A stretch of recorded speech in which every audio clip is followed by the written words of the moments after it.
This installment of my videos is going to concern itself with alternate targets using the Reversa Target Stand.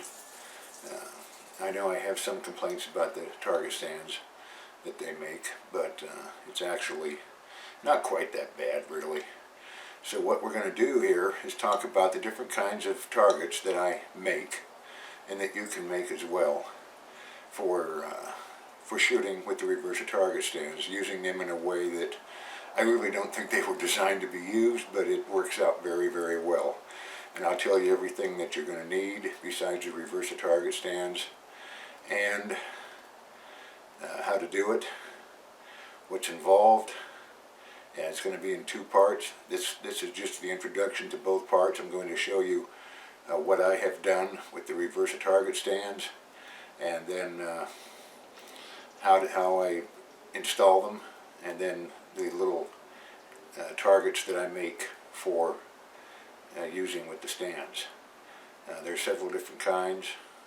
Actually, there's really 3 or 4, and I'm only going to go into 2 of them, and the rest of them, I'll talk about that a little bit later. So without further ado, oh yeah, and then we're going to go out and shoot. We're going to shoot some of these. So without further ado, I'm going to turn off the camera and get ready for and set up the target stand so that you can see what's going on, and we'll go from there, okay?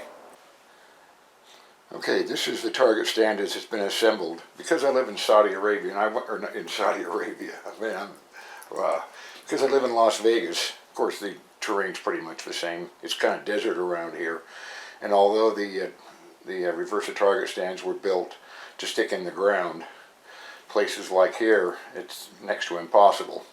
So what I did was I built a base out of 5/8 inch plywood and 4x4 blocks, and I have cut them in. Now, I have turned the stands 90 degrees each so that you can see. Let me walk out here in front of the camera for a minute, and we'll talk about this.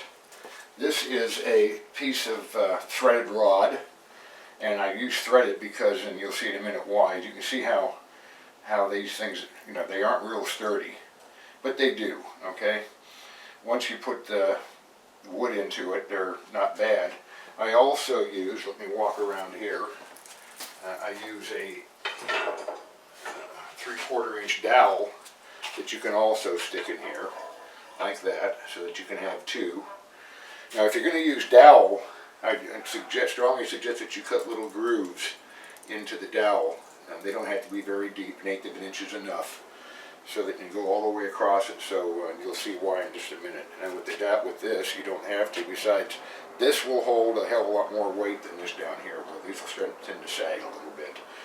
Anyway, let's go on with why we're doing what we're doing, and I will pull out a couple of the targets, wood targets that I do, and we're going to hang them on here. And the way we do that is you have to hang the targets before you put the dowel or the threaded rod through.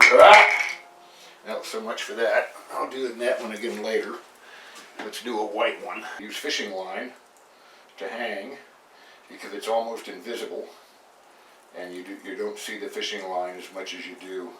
You really don't want to see the fishing line like you do the other ones. Now, you'll notice here that I have 2 lines on it. Now there's actually one, but it's folded in half. And now what you do is you just take these and run them through.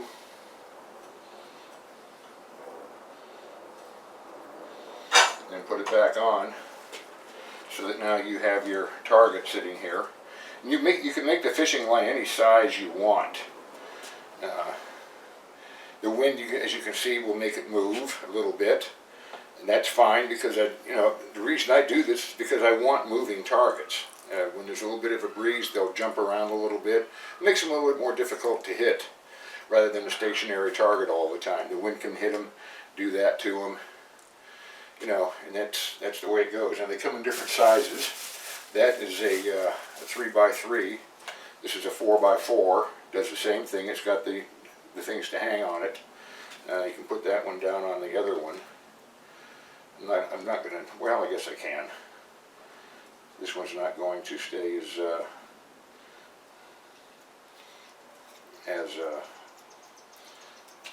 on this down here. The reason why you want the pole, and I'll show you here, the reason why you want the threaded line or you want to cut grooves into these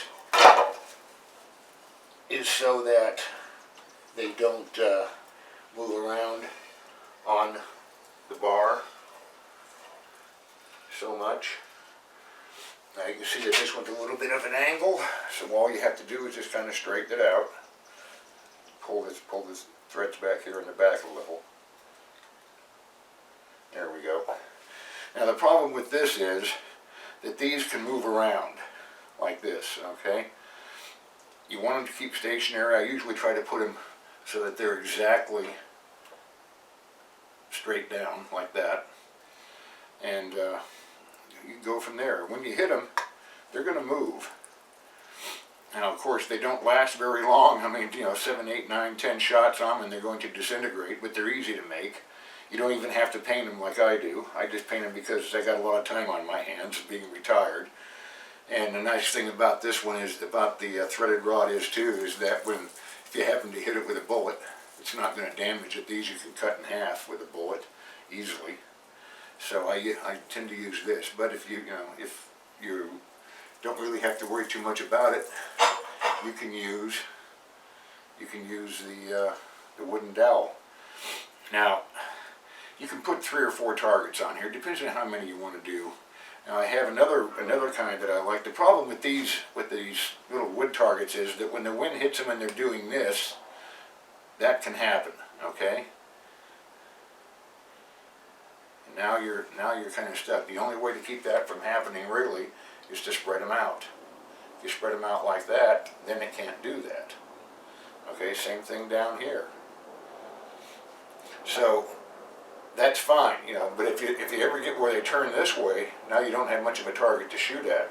So you want to keep it constant. And what I've done to do that, let me take these off of here.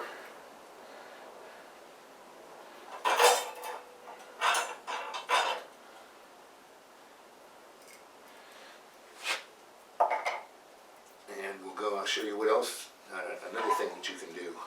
And actually, it's my favorite.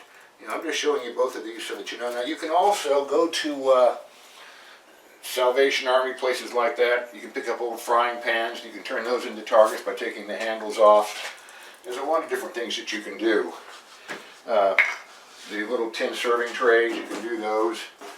Now, these here are what I do is I make styrofoam balls in different sizes. These are 1.5 inch. I'm going to take this one off of here and you make them in different lengths as well, because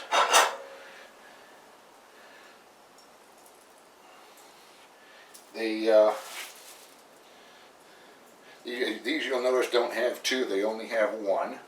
It's just a little loop on the fishing line. I don't even know if you can see the fishing line.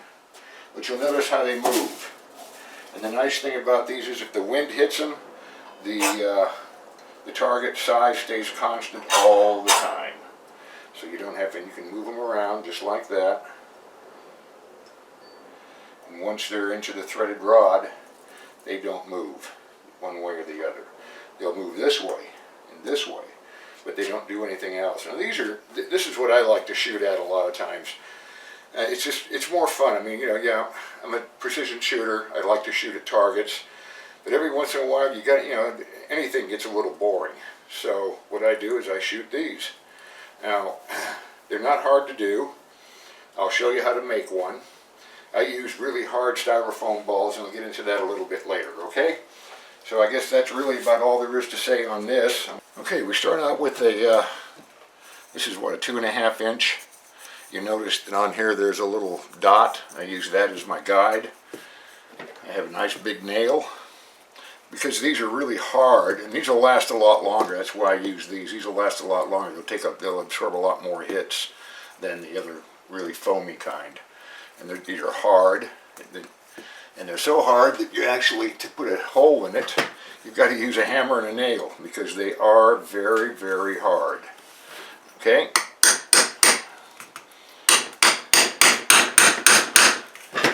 So there's our hole. You see the hole there. Now I have a bunch of dowels, you know, about the same size as the nail, like that, that I use to do with what we have to do here. Okay? Let's take that. Let's take one of these. That'll work. Let's use a little bit longer one. And once we have that done, I have found in doing these that there's a couple of things that trying to put the fish line on these is a little bit difficult to do, to hold it so that when you stick the dowel into the hole with glue, the fishing line stays around the dowel. So what I figured out is that I take my screwdriver and I put it down about that far onto the dowel, and I use a regular old box cutter, and I will actually cut a slice in here, right down to there. Okay, and I use this as a stop, otherwise it'll split it all the way down. Okay, now we have our fish line here. Pull off a little bit of that. Let's say about, I guess about that long. Cut it.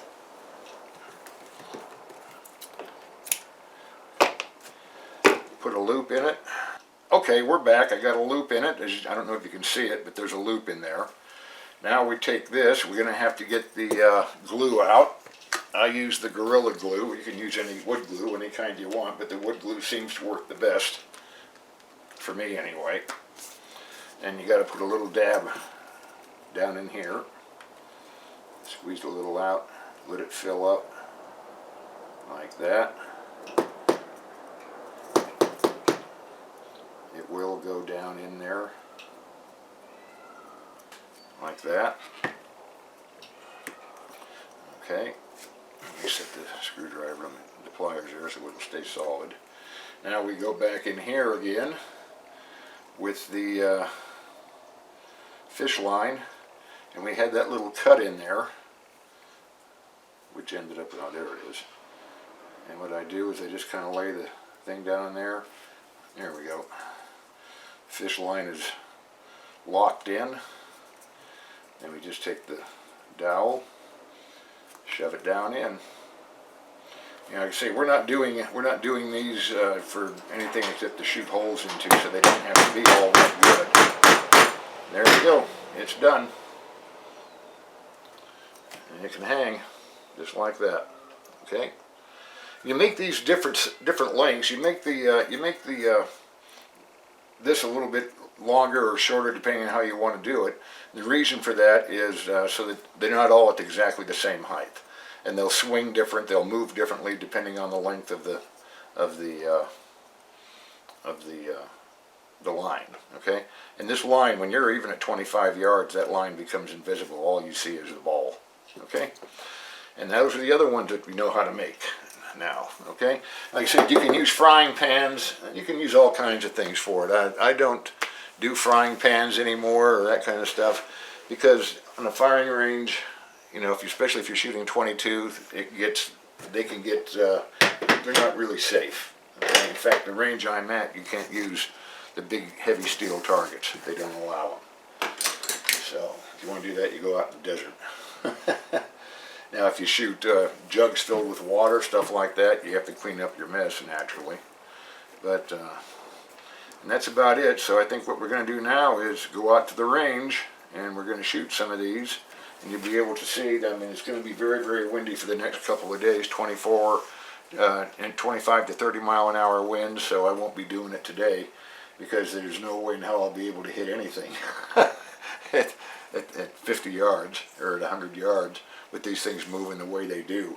So anyway, as soon as the wind calms down, it'll probably be 2 or 3, 4 days, and we'll go out to the range and we'll go from there. Okay, we'll talk to you later.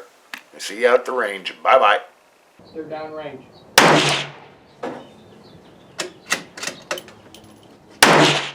You're good.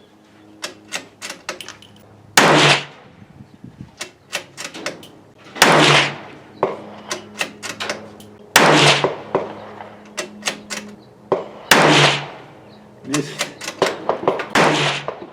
Hit that one.